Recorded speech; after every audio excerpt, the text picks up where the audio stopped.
Aš esu Artūras, dar žinomas kaip Artojas. Esu prisiekęs gameris ir žaidimų žurnalistas ir apžvalgininkas. Ir dabar mes darom naują leidinį Lietuvos padangėje, Game On, kurio tikslas yra, tiksliau ne tikslas, o galbūt paskirtis yra sudominti žaidimais, žaidimų kūrimų žaidėjus ir žaidimų kūrėjus. Tai, ko gero, aš esu vienas iš seniausių Lietuvoje, ar iš seniausiai rašančių. Tiksliau, už mane senesnių galbūt yra, bet jie galbūt jau neberašo. Ir turbūt vienintelis rašantis apie neįdomius žaidimus visokiom neįdomiom platformom.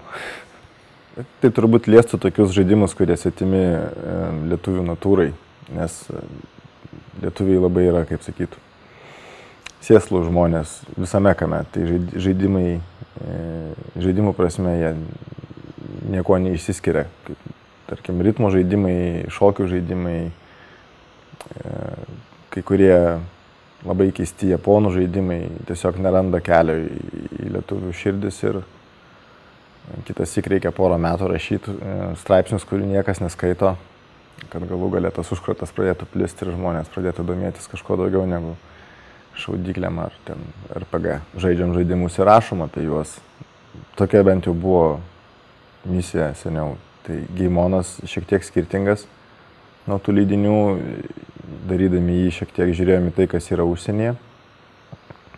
Ir aš labai senai skaitau žurnalą Edge, britų, kuris yra skirtas pramonėje dirbantiems žmonėms, taip pat MCV. Ir turbūt žiūrėdami šitos leidinius mes norėjom padaryti kažką panašaus, bet kadangi Lietuvoje dar ta pramonė tokia yra menka palyginus, tai tas turinys kyla į dvi dalis, kur dalis yra grynai žaidimų apžvalgos, tradicinis formatas, kita dalis yra labiau apie Lietuvoje dirbančius žmonės ir vykstančius procesus.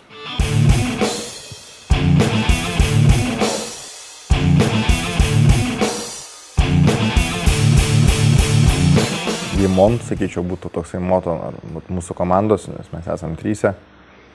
Tai yra, kad žaiskite ir leiskite žaisti kitiems. Ir aišku, šitoje vietoje mes irgi turim galvoti turbūt ne tik kompiuterinius žaidimus, bet apskritai, kad gyvenimą reikia žvelgti žaismingiau ir nebijot pažaisti kartas nuo karto, ar su kompiuteriu, ar papirinį kažkokį stalo žaidimą, ar tiesiog su kiemas, su tik tais vaikais 12 pagaliukų, kodėl ne. Tai stengiuosi vadovautis visą laiką tuo ir sakyčiau, kad ko gero žaidimai turbūt būtų didžiausia to įtaka, nes kai tu žaidi gerai subalansuotą žaidimą, kai jame viskas padaryta gerai, tiksliau, kai jame viskas yra teisingom dalimis išdėliota, tu tada geriausiai pasijauti. Nesvarbu, kad jame būna kažkokie trūkumai, bet jeigu yra atsvaros kažkokios, tai tu matai, kad yra pats geriausias variantas, nes negali būti kažko gero be kažko blogo. Mes įkalbėjom savo draugus, bendraautorius iš Dievo režimo, PC Gamer, Games LT. Vieną žmogelį paėmėm ir mokom rašyti, nes jisai domisi e-sportu, tačiau dar nėra apie tai daug rašęs, tai tuo pačiu metu jisai ir rašo ir mokosi.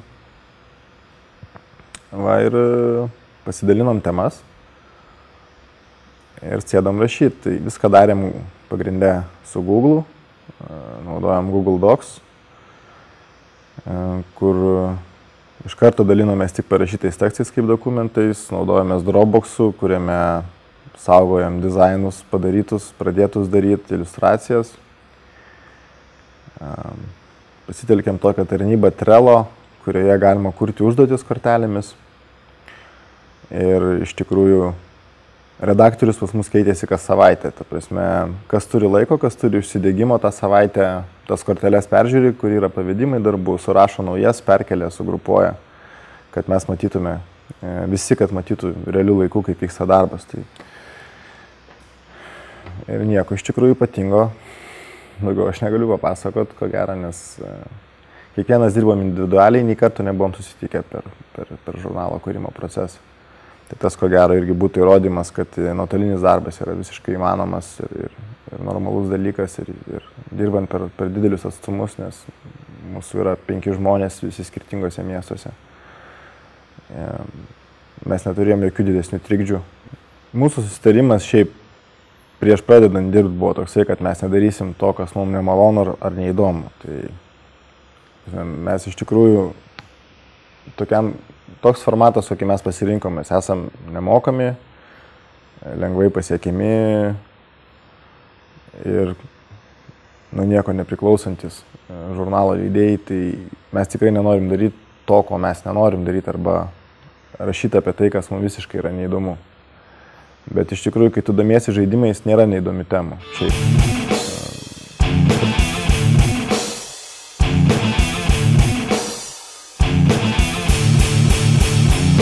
Struktūra pačio žurnalo tai irgi turbūt remiasi pačia pirma idėja. Pati pirma idėja buvo, mažiau mes galvojom tuo metu apie žmonės kuriančių žaidimus, nes iš tikrųjų mes ne visai įsivaizdavom mastus, kokie yra Lietuvoje žaidimų kūrėjai ir kiek jų yra, sakykime, mūsų informacija buvo šiek tiek pasenus ir mes norėjom sukurti žurnalą, mes norėjom sukurti kažką panašaus į National Geography, tik apie žaidimus. Ir tai reiškia, kad turinys turėjo kirstis pusę per pusę tarp realaus gyvenimo ir virtualaus gyvenimo. Tai yra, mes norėjome aprašinėti tos pačius įvykius ir tas pačias patirtis realiame gyvenime ir kaip tai atspindėta žaidime. Galbūt pritraukti daugiau žmonių, kurie, tarkim, jeigu rašai apie snieglenčių žaidimą, surasti snieglentininką, su kuriuo galėtum padaryti kažkokį tai šalia ar klausimų atsakymų skiltelę, ar tiesiog jisai parašytų esė apie savo potyrius kažkur kalnuose. Ir tiesiog per tuos metus, per šios paskutinius metus įsikūrė KTU startup erdvė, kurie rengia susitikimus su žaidimų kūrėjais ir ten mes pamatėm, kiek jų yra daug. Per ten susipažinom tiek su Vilniečiais, tiek su Kauniečiais. Per tuos Kauniečius aš susipažinau su kitais Kauniečiais ir tas pažinčių ratas pradėjo taip staigiai plėstis, kad mes supratom, kad jeigu mes norėtume rašyti apie žaidimų kūrimą ir rašyti apie žaidimų kūrėjus, mes turėsime medžiagos pusmečiui, tikrai. Ir galbūt rašydami apie tai mes atrasim dar daugiau žmonių, dar daugiau kontaktų kitam pusmečiui, o paskui galbūt atsiras jau nauji žaidėjai. Ir dėl to mes šiek tiek paslinkom žurnalą link žaidimų kūrimo ir struktūra dėl to šiek tiek pasikeitė. Seniausiai turėjo būti laisvos visiškai formos. Tiesiog leidinys, kurį įdomu skaityti.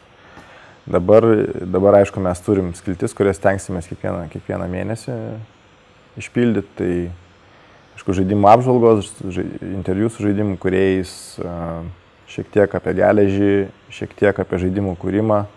Kol kas rašysim apie varikliukus, nes kaip tik dabar išeina krūva jų naujų arba atnaujintų, tai yra tam ką pasakot. Naujienų skiltelė yra, kurią mes išplėsim šiek tiek. Ir paskui stengsimės prie kiekvienos žaidimo apžvalgos pateikti kažkokių tekstų irgi iš realaus gyvenimo. Jeigu šitą numerį vartysit, tai pamatysit, kad kiekviena apžvalga turi kažką aprašytą ten. Prie Lollipop Chainsaw yra aprašytas punkas, kuris tapo veidu to žaidimo ir taip pat kūrė garso takelį, fragmentą garso takelio. Prie Spec Ops yra aprašyta įtaka žaidimo, tai yra kas darė įtaką žaidimui, literatūros ir kino kūriniai. Tai. Ir šitos tradicijos mes laikysimės irgi. Kas liečia asmeninę motivaciją, tai ko gero viskas irgi prasidėjo nuo gerų žaidimų. Nežinau, bet greičiausiai daugeliu yra pažįstamas jausmas, kad kai pažaidži gerą žaidimą, yra ypatingas noras juo pasidalinti su kitais arba įspūdžiais. Bet turbūt labiau norisi pasidalinti su kitais. Ir, pavyzdžiui, mano žaidimų kolekcija didžiąją dalimi yra apkeliavusi labai daug rankų.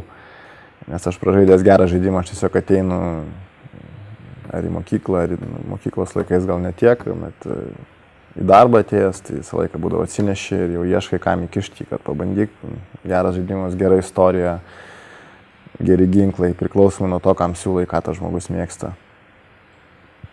Ir turbūt dėl to pradėjau rašyti, nes norėjusi pasakoti apie gerus žaidimus. Ir kas skaito mano apžvalgas per tuos 15 plus metų, kiek aš rašau, tai nu, aš pats pastebiu iš komentarų lygiai taip pat, kad yra vieni žmonės, kuriems tas labai patinka, kiti yra žmonės, kuriems tai visiškai nepatinka, nes aš labai dažnai būna nieko neparašau apie žaidimą.